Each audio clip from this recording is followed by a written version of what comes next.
Hello guys, কেরালার অবস্থা খুব খারাপ, খুব খারাপ, বাজে পরিস্থিতি। এখানে এত বর্ষা জায়গায় জায়গায় তো মানে ডুবে গেছে। অনেক জায়গায় ডুবে গেছে, বৃষ্টি লাগাতার হয়ে যাচ্ছে, লাগাতার বৃষ্টি হয়ে যাচ্ছে বন্ধুরা। বৃষ্টি থামার নামই করছে না, লাগাতার বৃষ্টি হয়ে যাচ্ছে লাগাতার। অনেক জায়গায় তো বাঘ টাইপের চলে এসছে কেরালায়, এতটাই বৃষ্টি, ভয়ানক পরিস্থিতি। কোট্টেম বলে একটা জায়গা আছে যেখানে কিনা সব ডুবে আছে।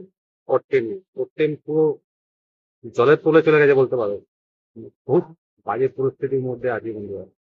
এখানে এত ভয়ানক মানে বর্ষা হচ্ছে যা কিনা আর বলার মতো না, কিছু বলারও নেই, কিছু করারও নেই বন্ধুরা। রাতের অন্ধকারে দেখা যাচ্ছে না, কিন্তু বৃষ্টি কিন্তু লাগাতার হয়ে যাচ্ছে বন্ধুরা, লাগাতার হয়ে যাচ্ছে, লাগাতার বৃষ্টি হয়ে যাচ্ছে বন্ধুরা। আমরা যেখানে থাকি এই জায়গাটা একটু উঁচু বলে আমরা রেহাই পাচ্ছি, আর আমাদের অবস্থা খুব খারাপ হয়ে যাচ্ছে, লাগাতার বৃষ্টি হয়ে যাচ্ছে বন্ধুরা, লাগাতার বৃষ্টি হয়েছে, লাগাতার বৃষ্টি হয়ে যাচ্ছে। কি করবো কিছু বুঝে উঠতে পারছি না বন্ধুরা। এই আমাদের রুম অনেক উঁচুতে থাকি আমরা, আমাদের মানে একটা বাংলো দিয়েছে কোম্পানি থেকে। ফ্ল্যাট, ফ্ল্যাট নয় এটা, মানে বাংলো টাইপের ডিজাইনের। দোতলার মধ্যে থাকি আমরা। তাই বাঁচুয়া বন্ধুরা, নাহলে তো আমাদের অবস্থা খুবই খারাপ হয়ে যেত। এবং ফোর টাইমের অবস্থা খুবই খারাপ, খুবই খারাপ, ভয়ানক পরিস্থিতি হয়ে যাবে।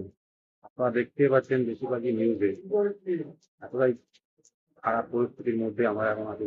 পুরো বুঝে উঠতে পারছি না কোন দিকে যাবো, কিছু বুঝে উঠতে পারছি না।